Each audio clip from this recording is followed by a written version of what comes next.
Saya kira memang ini ada indikasi, ada unsur mau menciptakan ada calon independen.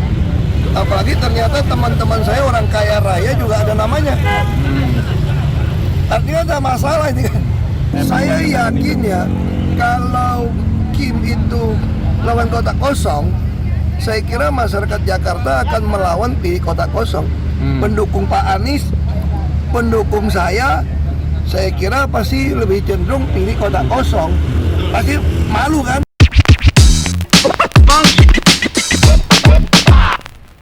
Yo guys, nah perkembangan politik nih di tanah air minggu ini benar-benar bikin heboh, iya kan? Nah, nggak main-main loh ini, ada beberapa peristiwa politik yang memancing perhatian kita semua. Yaitu pertama nih, ada kabar reshuffle kabinet Jokowi. Masa yang tinggal 2 bulan lagi masa pemerintahannya, iya kan?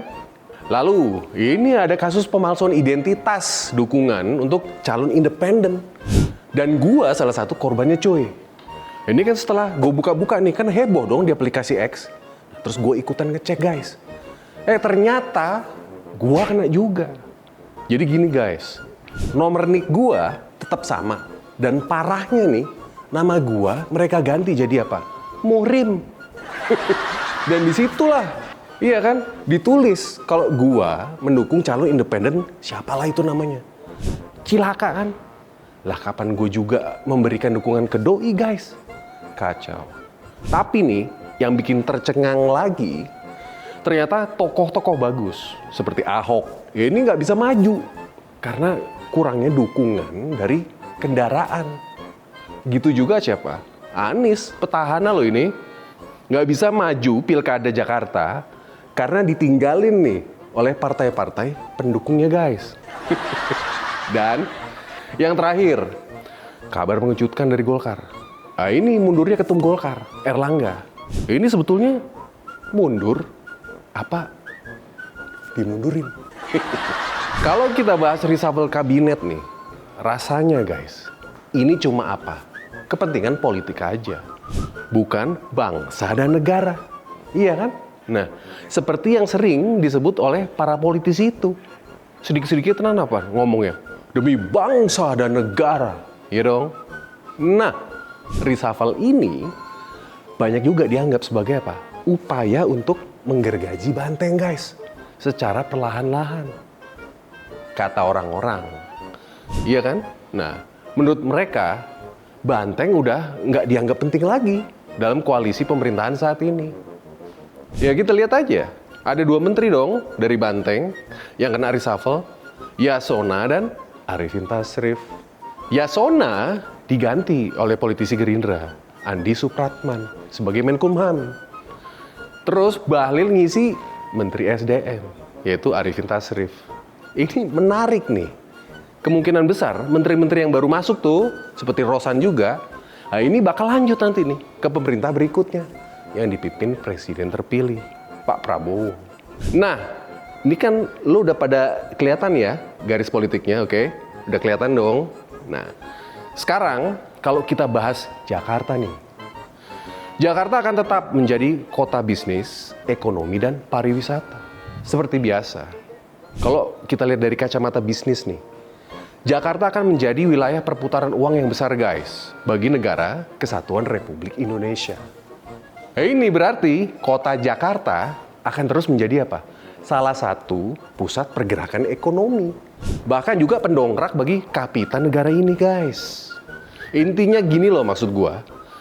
Jakarta adalah kota yang bener-bener masih sangat seksi untuk dikuasai oleh siapapun. Sekalipun kelak nih, Jakarta nggak lagi berstatus daerah khusus ibu kota. Percaya nggak percaya, suka apa nggak suka lo guys. Jakarta sampai saat ini, bahkan sampai beberapa tahun ke depan nih, akan tetap menjadi barometer pergaulan bagi masyarakat Indonesia di daerah-daerah lain guys. Nah sekarang, kita masuk bahas pilkada Jakarta ya, yang penuh drama ini. Menurut gue sih norak, beneran. Kalau kita lihat akhir-akhir ini nih guys, skenario yang terjadi ini mirip banget guys sama yang terjadi di Solo. Itu kata CNN Indonesia. Pada waktu nih, Gibran maju jadi wali kota Solo, guys. Nah, ini kita lihat di sini deh. Ada calon yang didukung oleh koalisi gemuk.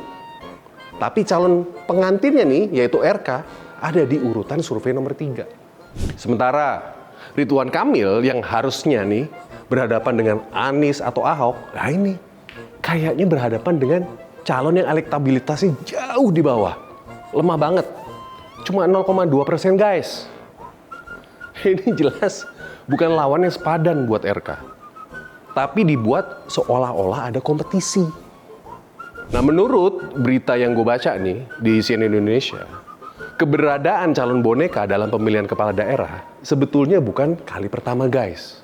Sebelumnya nih, kondisi ini pernah terjadi di Pilkada Solo 2020 yang dimenangkan oleh the one and only, Gibran Rakabuming. Nah, pasangan Gibran sama Teguh Prakosa saat itu kan dinyatakan kan unggul telak atas lawannya, Bagio dan FX Suparjo di Solo 2020. Nah mungkin aja, ini kalau kita balik lagi ke Jakarta ya, mungkin aja Anies dianggap bukan hanya berbahaya bagi proyek strategis pemerintahan 5 tahun ke depan. Anies juga nih bisa juga dianggap menjadi ancaman bagi Prabowo Subianto pada Pilpres 2029 nanti. Gitu loh.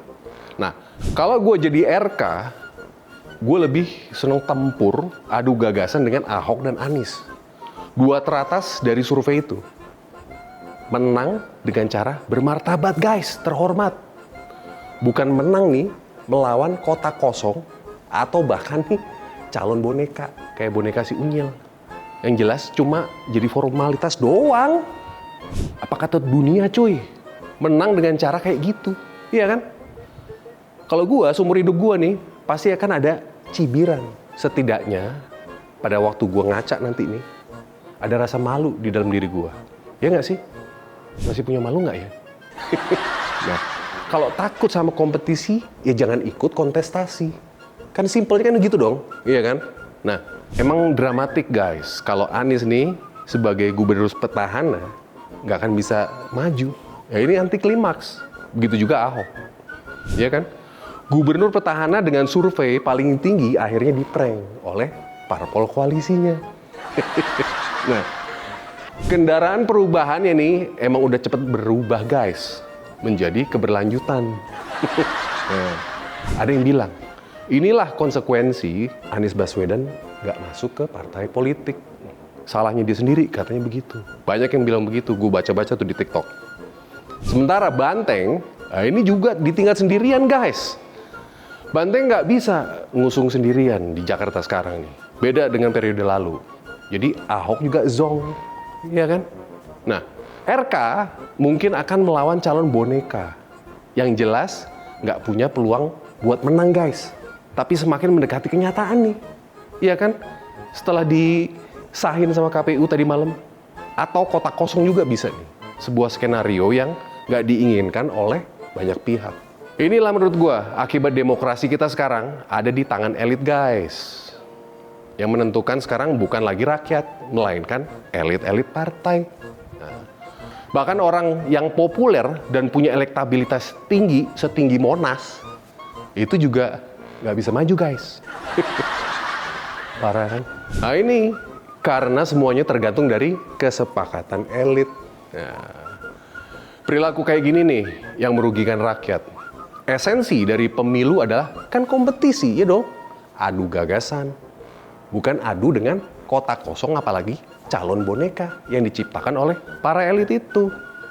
Demokrasi sejatinya seharusnya nih memberi ruang bagi semua pihak dong, iya kan? Untuk berkompetisi secara fair.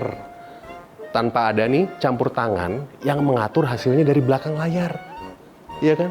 Deal-deal di sana tuh. Nah. Tapi kalau yang terjadi sekarang nih seperti itu, gue pastikan maka Pilkada Jakarta udah game over sebelum pertandingan dimulai. Gue Singgi.